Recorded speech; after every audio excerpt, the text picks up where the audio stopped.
Hello, everyone, and welcome to the Create Your Life series, where we help you maximize your potential and results in the area of personal development, entrepreneurship, and travel. And I'm your host, Kevin Y. Brown. Create your life. Crée ta propre vie. Create your life. 创造你的生活。 Create your life. Crea la tua vita. Create your life. Ontsteek jou lewe. You better create your life. Create your life. Create la vie. Create your life. Create your life.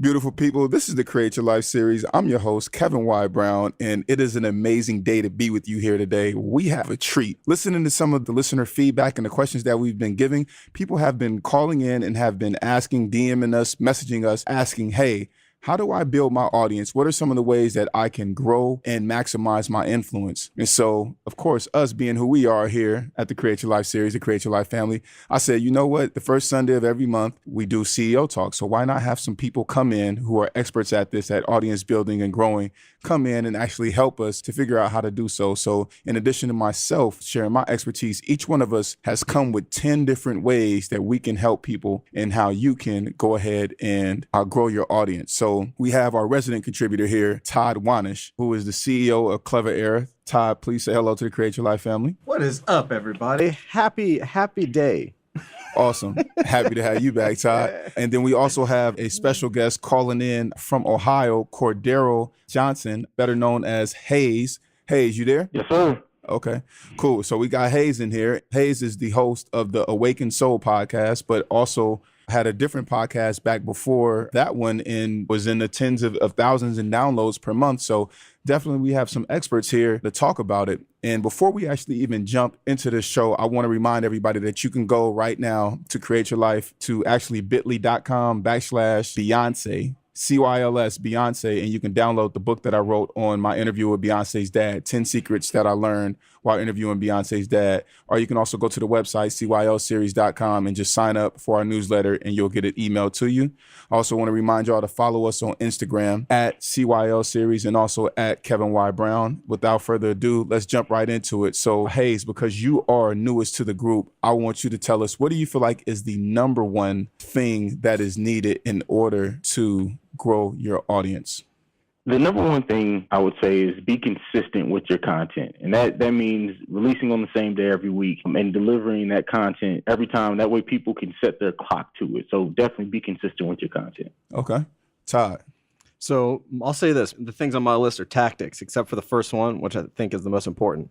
And the very first thing you need to know is that in order to build an audience correctly, you need to have people that know you, like you, and trust you. And the way you do that is through storytelling. No matter what it is that you're going to do, no matter what strategy or tactic that you use, you need to put yourself out there in a way so that people get to know who you are. They say, oh man, I like this person. This is really good content. I really dig what this guy is saying or this gal is saying. And then they get to trust you. And once you get them to trust you, they will eventually buy from you. Okay. So I guess I'm going to jump right in and I'm going to give what I feel like the most important thing is. I'm going to go even more lower level than you gentlemen did. And I'm going to say that you need to identify what your goal is and make the decision. Do you want to be popular or do you want to make money or both? Because there's a difference between fame and fortune. And I think that a lot of times people are shooting for, oh, you know what? I should have X amount of followers, X amount of downloads and all of this stuff. And to me, that just seems like, you know, you were the most popular person in high school and then you didn't do anything afterwards. That's true. That's right? Very true. So really talking about it, man, to me, that's what's important is really being able to identify what your goal is, why it is that you're doing this, and then saying, who is my audience and how am I going to engage with these people? And what is it that they're actually looking at and what is popular? Todd, I feel like we were talking about the comic book space. And Haize, I actually used you as an example from a conversation that we had where you said that you had done a review of Infinity War and that you got an insane amount of downloads on that episode by itself. And I said, Yeah, and so my question is what are some of the things that you all do when you're looking to actually create an episode or create content? How are you going out and researching what will work and what will not? I mean, Haize literally went into 5-figure downloads when he made this Infinity War podcast episode. So please talk about it.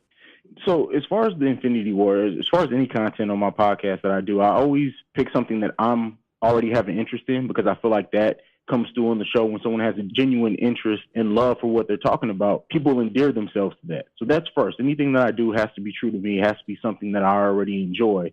But more so, when you know it's going to be something that hundreds and hundreds of people or thousands of people are going to be into, like with Infinity War, I hype it beforehand. I let them know that I'm going to be talking about it. Let them know when it's going to be out. Social media, I blast it out. But like I said, at the end of the day, when it comes to picking content, for me, it's all about what I have that interest in, because then I know it's going to be a great show. If I love it already, I'm going to deliver a great show. The way I present it and everything, that can be changed a little bit depending on my mood. But the content itself, it has to be something that I just love already. Okay. Yeah. So starting from the heart. Well, Todd, let me ask you this. I'm actually going to follow up with that before we jump into other numbers here. Haize, man, when you did this thing on Infinity War, was your interview flat? Was it just what I mean by flat, was it just a standard review of the movie? Or were you picking it up on, there's always, with any movie, any music, anything, especially with pop culture, there's always drama, right? Were you picking up on any of the drama and addressing any of the drama surrounded any of these things, like Infinity War drama? Or were you just like, hey, I saw the movie and this is what I thought about it? So I did my Infinity War probably different than any other podcast did. I had a lot of my listeners, other podcasters, people in the industry pre-record and send in their thoughts on the show. And then what that allowed me to do is that throughout the episode, I came back in and I actually broke down and speculated on the themes. I talked about the themes of the villain, the themes of the heroes. There was also a consistent theme of fulfilling your objective by the heroes in that film. So I was able to break everything down at a deeper level than just straight up reviewing the film. And I leveraged those, I call them spotlight reviews that I had sent in to me. I leveraged those to actually do the typical review of the film, and that allowed me to delve deeper in my conversation, in my segments of that podcast. Got it. So what you did is you basically took something that you knew was going to be talked about and you leveraged it into what you are passionate about. You pulled pieces out of the content, which was the Infinity War movie, and you applied it to what you're actually working on, your business and what people in your audience were expecting. Exactly. Right on. All right, so I'll jump in here, and I'm going to go ahead and give you another one. This is more of a tactic, and I'm sure this is going to be on everybody else's list too, but email lists, pushing everything to an email list. That is probably, after storytelling and know, like, and trust for me, because you can't do anything if people don't like you and trust you, and if nobody knows who you are, you're not going to go very far. But email list, because email gets a bad rap. Everyone thinks it's old technology and no one really does a lot of stuff with it, yada, yada. That's certainly not true. And the way I frame it is this. Social networks come and go. Social networks own all the information. There's a reason why every single app, social network, or platform you use, how do you sign up? What do they ask you for when you log in and create an account? Well, they want your email address and password, and they're not giving you access to anyone else's email address. Well, why? Well, because the email is the asset. And this is sort of the little secret that marketers know that the rest of the world doesn't understand about email. And that is, all of us, we all search the web. We all do our own thing in different ways. We have different jobs, different lives. At the end of the day, there's certainly some websites that I visit and you visit. And if we talked about it, there would probably be one or two crossovers. But for the most part, we don't really intersect. With that said, I don't care who you are who is listening to this program. I know for a fact that you probably check your email at least once a day. At least, if not multiple times a day. We all do it. Our jobs require it, right? And what that means is that I know for a fact that if I send you an email, if you give me permission to have access to your email and you give me permission to send you things, I know where I can reach you. The email is digital real estate. That is where you live online. It is not Facebook. It is not Instagram.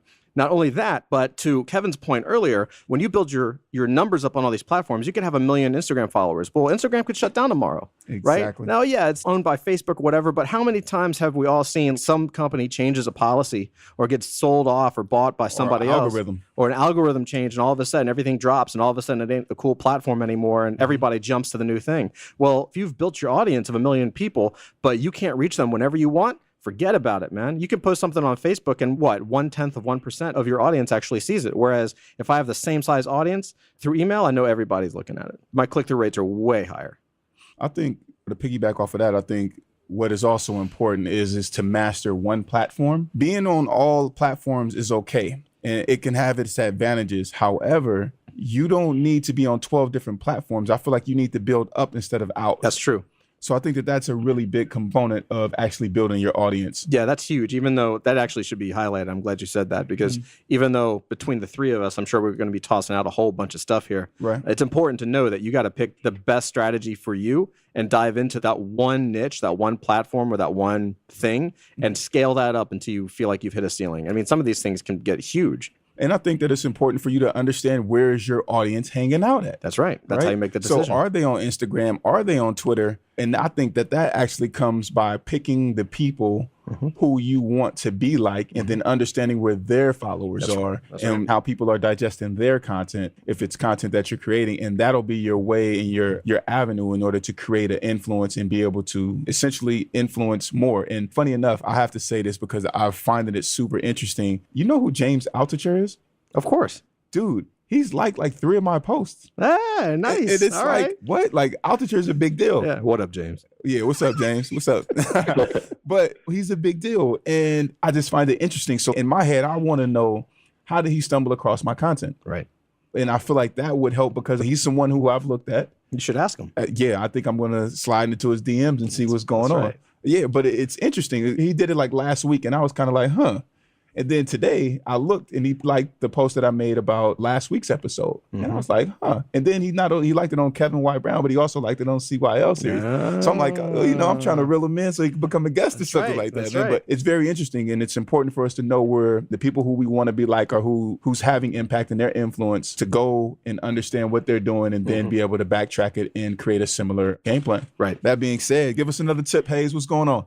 Before I go, I want to piggyback off you saying know where your listeners are coming from. I see that you use it as well. I tell every other podcaster that I work with to leverage Fitly, because not only does that give you the numbers of clicks that you're getting, it tells you where they're coming from, and that can help you with your social media strategy as well. So I'm glad you guys pointed that out. I just wanted to piggyback off that. But as far as my number 2, it's your social media presence. You want to be visible. A lot of people do digest their news or whatever. They get a lot of content through social media. If you can leverage your social media presence enough, eventually that becomes promoting and marketing that you don't have to pay for, because if you have a solid enough listener base on a specific social media platform, they're going to push your content so much for you that you gain new views just by them pushing your content. So I would say definitely your social media presence is definitely important in at least the podcasting world where I live in. Okay. So what I'll say is the next big one for me is the ethical bribe. People hear that term and they're like, what is that? Well, essentially, it's a fancy way of saying that in exchange for your email address, I'm going to give you something in return. Right. And everything, even people who don't know what an ethical bribe is, even if they're not used to give me this for that, we all do it. A podcast can be an ethical bribe. Absolutely. If you are doing your podcast and somewhere in that podcast, you're like, hey, go to this, just like you did at the beginning, right? Exactly. You had something to offer. You said, hey, if you like the show, go to this website, go to this link, download this thing. Well, if you go to that page, I'm going to guess that you have to put your email address in so that you know where to send it. Yep. It is an exchange. It is ethically bribing somebody, saying, hey, I really want to share this information with you. If you like my content, if you like what I'm delivering, if you know me and like me, then trust me enough to send you this information to your inbox. And that is the beginning of the relationship, essentially. I think even with the ethical bribe, I think you have to build up to that. 2 things that you keep saying is you have to like me and you have to trust me.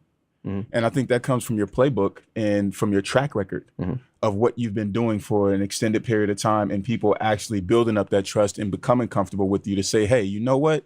I'm going to tune in. Like when people call in from Paris, because they usually listen in the States and they're like, oh, it's Sunday, this is what I need. Like Haize was saying earlier, people need to be able to depend on you and depend on that consistency in order for them to build that rapport for you, so that they say, hey, you know what? I don't mind spending a little bit of money with Kevin, with Haize, with Todd. That's right. That is essentially what this is about. It's about building that community, that culture of not even a fair exchange, that I offer you way more value than you could even pay for. So I'm not even asking you to pay to. Yeah. I mean, we've reached a point with technology where if you put yourself out there enough, people really get the sense that they know who you are. When people hear either you guys, when they hear your podcast, I'm sure if you've actually met some of these people in person, it's almost like they already know who you are. It's a familiarity. They feel very comfortable around you, right? They might even be a little starstruck because they hear you all the time, or they've seen you around places, right? And that's that inflection point That's that relationship that breeds that know, like, and trust, right? They've gotten to the point where you have kind of been invited into their universe, and they have gotten to know you on terms that you have set, whatever niche or whatever you're deciding to talk about in your life, in your creative life. And I think that's the way to begin the relationship. And then it is up to you at some point to escalate that and say, hey, I'm not asking you for money yet. I'm just looking for your email address so that we can stay in touch. Well, and even if you don't want to give your email address, I am looking to help you. Yeah. And I feel like that's where it all really starts from. Yeah. My point that I want to highlight is collaboration. I think that collaboration is super important, especially over different types of media. Yeah. Right. So if you're, for example, Chris and I, we're podcasters. Todd, you have a amazing course called Atomic Startup, right? Us collaborating, you being on CEO Talks, I'm sure that you get benefits, you get clientele from the show. Sure. Right. And then there are other bloggers and other podcasters like Haize and I are talking about ways to collaborate in order to impact our audiences and be able to add more value. So in that's the jewel. One of the beauties of it is that if you want to essentially become bigger and have a bigger influence, you have to collaborate with other people who may have other audiences and there may be overlap. And a couple of ways to do that are to make your own pitch about the blogger and how you'll help them, right? So going in saying, okay, this is how I can add value to what it is that you're already doing. And then if you are guest posting or doing something, in a guest capacity for someone else, don't be afraid to build your email list up while you're doing it. Prime example, anybody that comes on the show, I ask them, how can we stay in contact with you? And if they have a product or something like that, then I'm saying, hey, you know what? What's the discount code for the Create Your Life family so that we can contribute to what it is that you're doing, And those are different ways. And then you promote your posts, your guest posts and your guest contributions like you would promote your own. So therefore, you're helping that person grow as well by really making them bigger in your atmosphere, in your universe of what it is that you're doing. And you're also helping them prove to their audience that they can even provide more to their own audience, right? In marketing, it's called a joint venture partnership. Absolutely. Right? So in a joint venture, two entrepreneurs will join forces and one will say, hey, I have this product. I think your audience would love it. I'll split the revenue with you 20, 30, 40, 50, 50, whatever it is. And that partner will give you access to his or her email list in return for you pitching that audience. And so you are using their authority and their trust. You are borrowing their trust in order to come to that audience and present something. And in return, the owner of that list, the person who has that respect from their audience, actually gains more respect because they're showing that they can provide even more value and teach people even more by bringing in guests. Does that make sense? Yeah, no, absolutely. And I think that you're guilty by association and amazing by association, right? Yeah. So if I have you on the show, it automatically raises your bar. Yeah, absolutely. Right. And if Haize raises my bar and so on and so forth, it's like, hey, you know what? We were all sitting on the same panel together. We were all on the same show. So that means that we must offer a similar type of value. Sure, peer. Yeah, absolutely. I think that that's amazing. Haize, what else you got for us, man? Oh, the next one I got is listener engagement. And I think that, especially in the podcast world, there's 150 different podcasts that do the same exact thing that you do. And even that number is me whittling down a little too much. But the thing that's different, and I say this to everyone, people will come for the content, but what attaches them to your podcast is their connection to you, them feeling like they're getting it in with you. So you have to engage your listeners. You have to do, whether it's a segment, whether it's a poll, because my podcast is such a music influence podcast, is making a playlist on Spotify that then I can share. The listeners can follow as I update it. They can talk to me about it. We can have conversations about that music. But that listener engagement is very important because that's what's going to keep them around. And that's also what's going to have them talking about your podcast to other people and other listeners. So listener engagement is high on my list. Love it. Yeah, it's huge.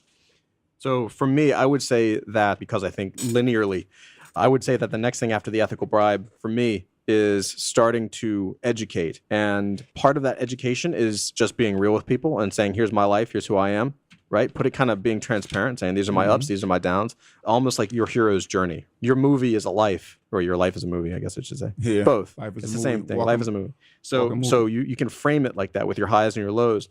And in that, you can start to weave in educational content, really almost like an educational course, right? Say, hey, one of my goals here is actually to help as many people as possible, which should be true, right? You don't want to fake it. If you're, you know what I mean? It really is about helping people. And part of that is over the next 30 days, I'm going to show you how to build an email list, or I'm going to show you how to make a product, or I'm going to show you how to create your own podcast or whatever it is. And you take them through simple steps. You just take them from ground zero to level one. right? And just by doing that, so many people are not used to getting anything for free that it shocks the system in a good way, right? Because all of a sudden they're like, oh my God, this guy's actually showing me something. And some of those people will actually do the work and respond. And if you ask questions within that content, people will respond. And then you are beginning to have that one-on-one conversation that Haize mentioned. You can actually start to say, hey man, thank you so much for your email to answer your question, XYZ. And you've started that dialogue and you've done it on terms that people can respect, which is you helping them. Make sense? No, absolutely. It makes sense. But I want to go back to that engagement piece. I think that that's super important. You know, a lot of times, even when I make a lot of the 10 ways, it's usually sparked from a question that some of the audience's listeners may have. And even when I'm doing a recording for SiriusXM, a lot of times the end of it ends up being about what the listeners are asking, questions about me and things like that. What are some of the ways that you make sure that you're engaging with your listeners and listening, Todd and Haize? Well, that plays one of my other points, which is quizzes and surveys.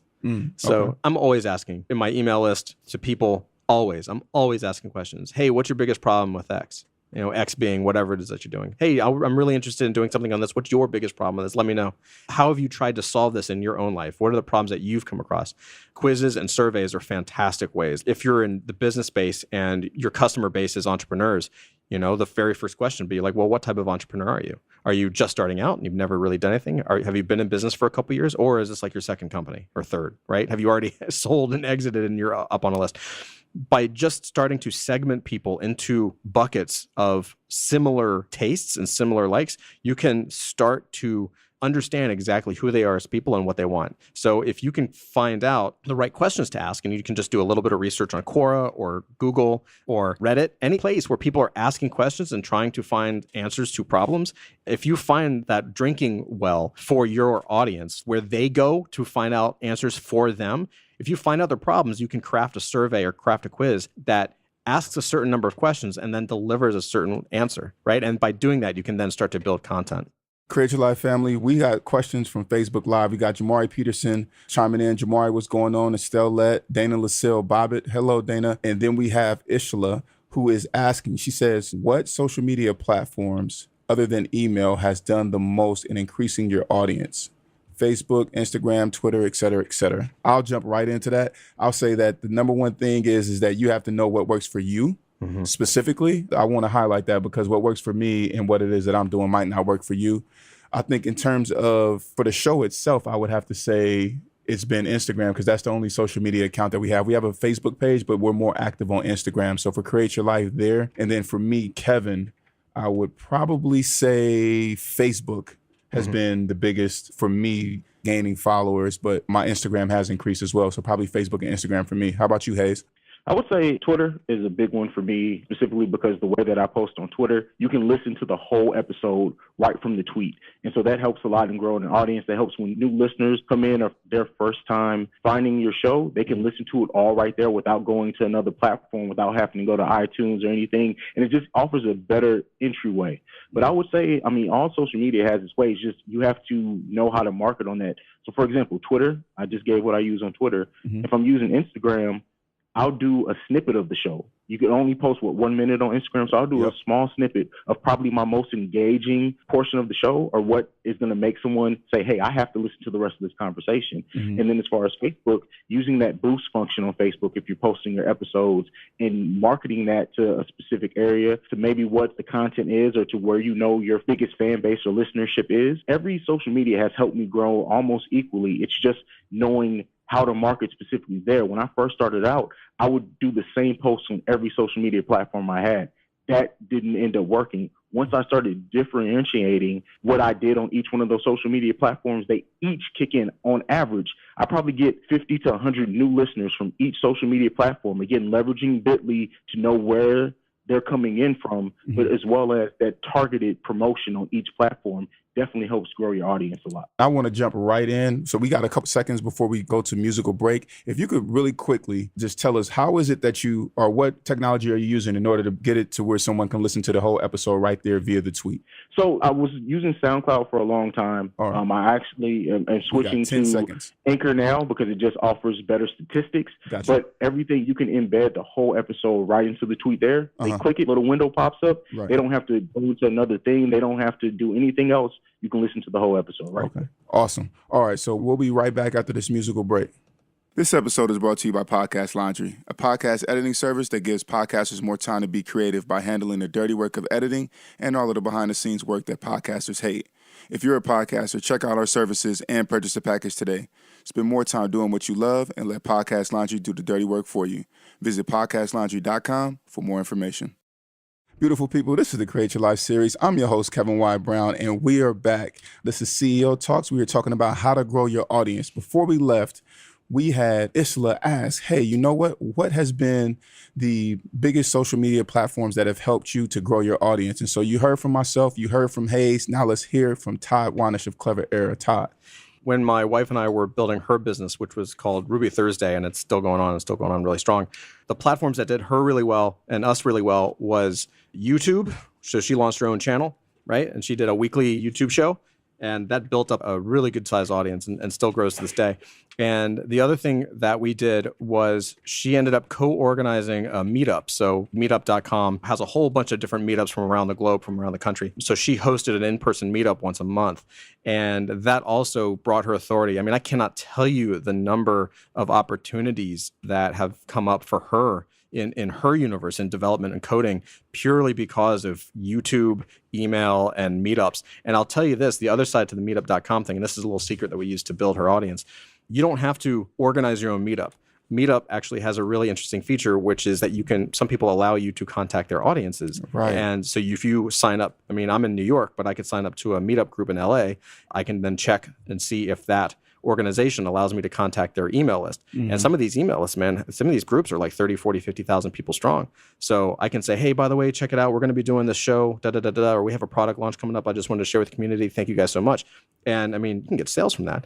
So I mean, it works. It works. No one knows about that. I got to stop you. That's my secret. Create Your Life, family. Right now in this moment, he just dropped a bomb. That's an atomic bomb right there. Nobody knows about that. Dude, that is the hack of all hacks right there. That's crazy. I love it. 30, 40, 50,000 and you can touch. Yeah. Create Your Life, family. I better run and go take care of business. Todd, keep going. I'm sorry. I had to stop you on I'm that. definitely doing that. Absolutely, man. It's a secret. Shh. Just for you guys. Just for us. Just for the family. And I want to stress what you said before the break, Kevin, and that is it really depends on what it is that you're trying to build. Because I knew that Melissa, my wife, her audience lives on YouTube and goes to meetups. So we focused on that. For Clever Era and the Atomic Startup, when we start our push on that, which is coming soon, that's going to be YouTube and Facebook, right? Because I know my audience is going to be there. So Todd, how do you figure out where your audience is? You have a very interesting way of going about cross-checking words, the language that's being used by your audience, and also figuring out where they're at and what's going on in that particular universe. Can you just give us like a condensed version of how you go about doing that? Oh man, put me on the spot. Condensed version, that's a challenge. I know. It's a lot. How about this? You go to Haize, let me think about how I can condense that down for a minute, and I'll come back to you. Okay. All right, Haize, what's your next one? Condense it. My next one is be yourself.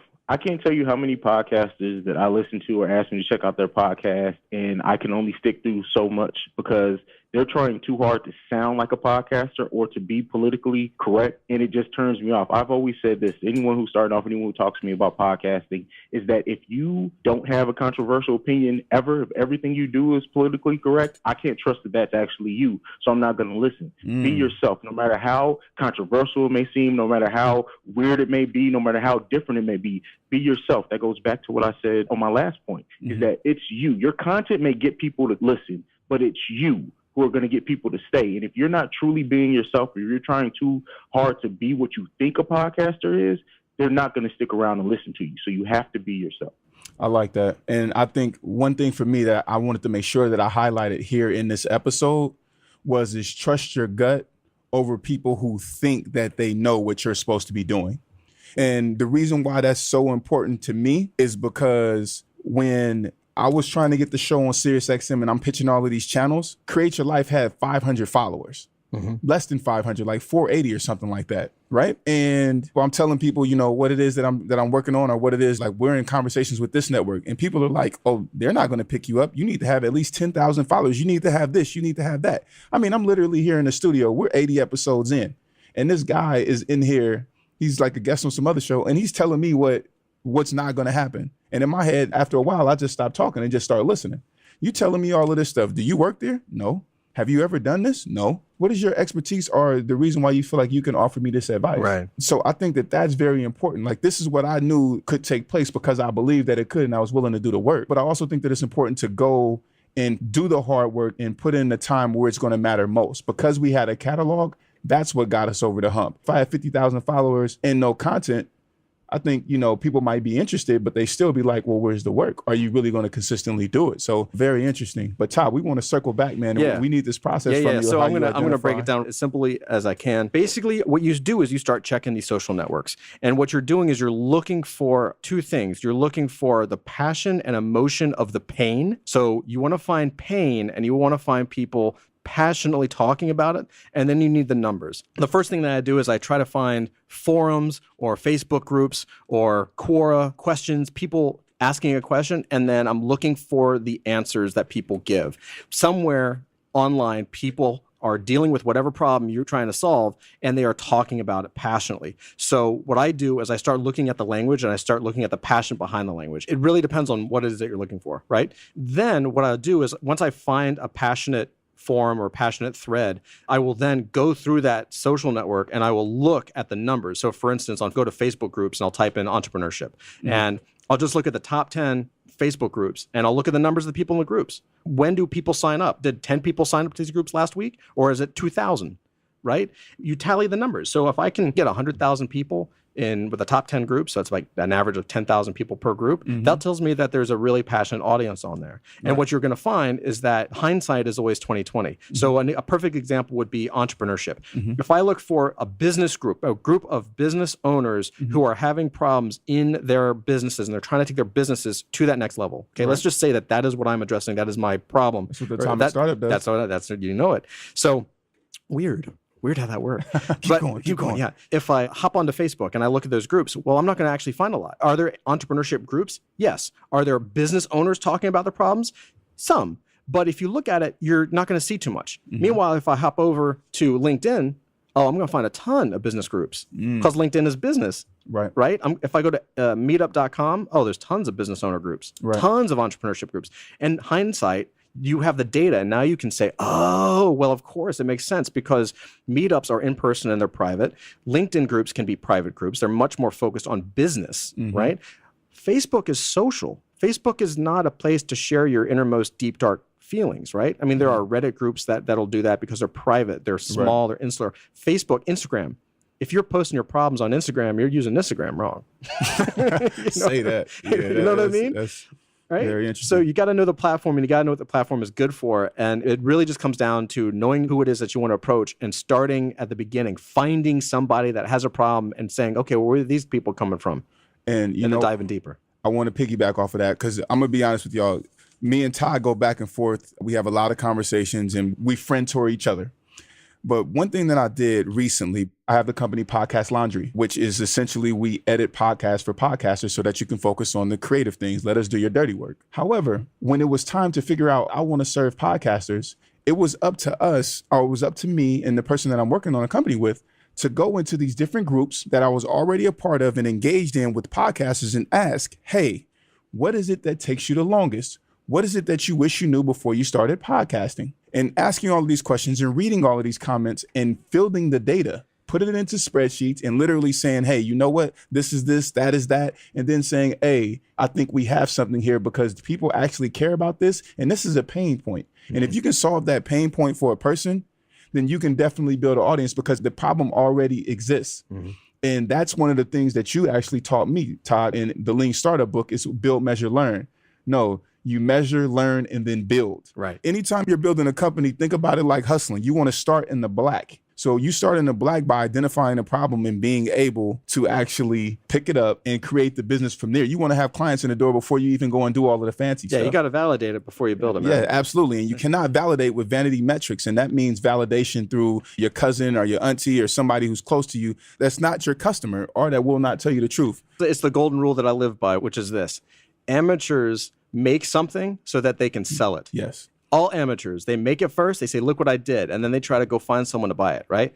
Professionals sell it first, they sell it so that they can make it.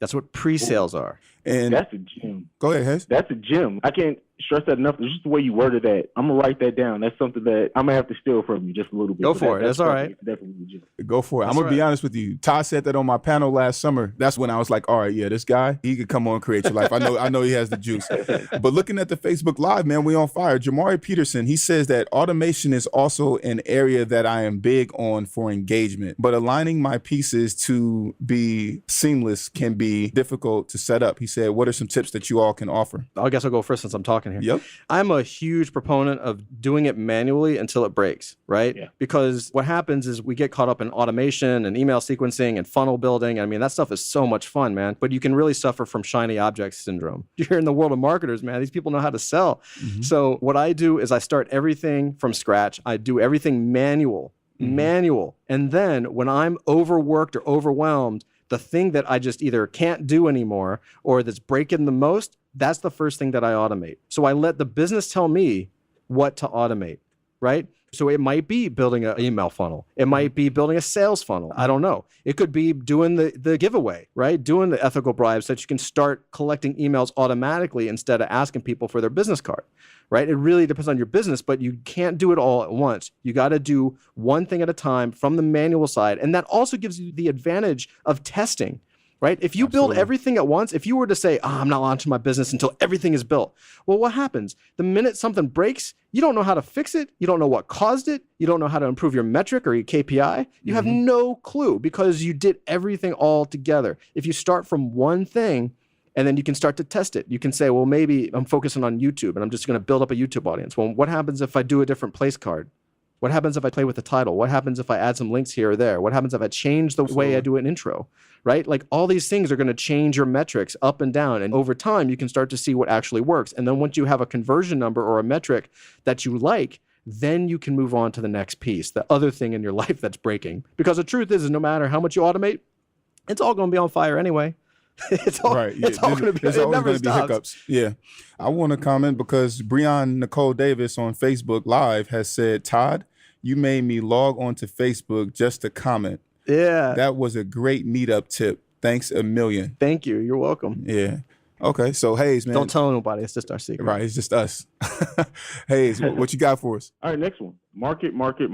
Okay. And I can't say that you have to market yourself, market your brand, market your show. You have to figure out what your market is. And then once you figure that out, you have to try to expand upon that if you can, but you also have to stay and pay attention to that original market. So many times I can't tell you how many people go after a different market or go after a different listener base and forget their core listener base. They may get a couple of new people from that new base, but then you lose your core. You have to figure out how to build upon everything in an organic way, but your market of yourself and your brand is highly, highly important, and you can't forget that. You can't forget that at all, but also stay true. You don't want to sell out, so to say, but yeah, marketing is highly important. Okay. So I agree with that 100%. Marketing is the way you build and sell everything. I think marketing is more important than the actual product because with marketing, you can pre-sell something, right? With a product, you have to have it in order to sell it. So marketing is a professional way to sell something. And what I'll give you is another piece that you can plug into the Meetup secret, which is giveaways. Yes. Giveaways are a secret weapon, man. Here's the secret to doing good with giveaways. So people think of giveaways and they're like, oh man, I'll just give away a laptop or I'll give away an iPad or something. That is horrible. You will get tons and tons of signups and emails because everybody wants an iPad. Everybody wants a new iPhone, right? However, these people don't care about you, right? They just want the iPad. They just want the phone. They just want whatever it is you're giving away. So you want to find something to give away that is tied to your audience, what they are passionate about. So one of the things that we did right before we launched our very first product is we used that Meetup secret. And then the email that we sent was a link to a giveaway. And the giveaway, I don't know how many developers are out there, but one of the things that almost all developers now use is something called GitHub. And GitHub is essentially, to say it unsmoothly, it's basically a place where you can store your code. Right? It's a place offsite where you can store code and share it with teams and all that kind of stuff. It is huge in the developer community. Everybody has it. Everybody uses it. I think it was just purchased by Microsoft for like $7 billion, which is a topic for another conversation. Right. But so what we did, GitHub, I think their price is $40 or $50 a year. Not expensive, not expensive. So what we did is in our promo for the giveaway, we said we're giving away a 5-year account. We are going to pay your bills on GitHub for like 5 or 6 years. we got so many people to sign up, and we knew that they were developers because only developers are going to like GitHub. You know what I mean? Only developers, which is our target audience. So what it costs us, it's 40 or 50 bucks. And let me tell you, you're just like, oh yeah, well, still you spent like a couple $100 for the whole thing. Let me tell you, the number of people that converted, the course we were selling at the time was over $1,000. So if we had just sold one, it would have covered everything, paid for itself multiple times over. Let me tell you, we sold way more than one. Mm-hmm. So it is, you can use that meetup secret and then push them to a giveaway. And then on that giveaway, give something that is relevant to your audience, and you can watch your email subscription. Your audience will just double. It'll grow huge. I think another thing for me that's a super important tip in order to grow your audience is you have to read. Mm-hmm. You know, I think that this is something that is oftentimes overlooked. Todd, you've put me onto a couple of books, and I'll tell you right now, Create Your Life Family, these 2 books, you need to read them from front to back, make your highlights, and then go back and read them again. And they're both by Russell Brunson, ClickFunnels and .com Secrets. It's like the blueprint to what it is that you need to be doing if you're working to grow your audience and to build your influence. These 2 books have been absolutely amazing in my experience in helping to grow the show. Todd, Haize, what have been some of the books that have helped you out? And I will also say research. Like, you need to be reading articles and articles upon articles about what it is that you're doing and where the industry is going as well. Who you want to go first? Either one. All right. So books. So one of the books that was seminal for me was actually 48 Laws of Power. It is not a nice book. Yes.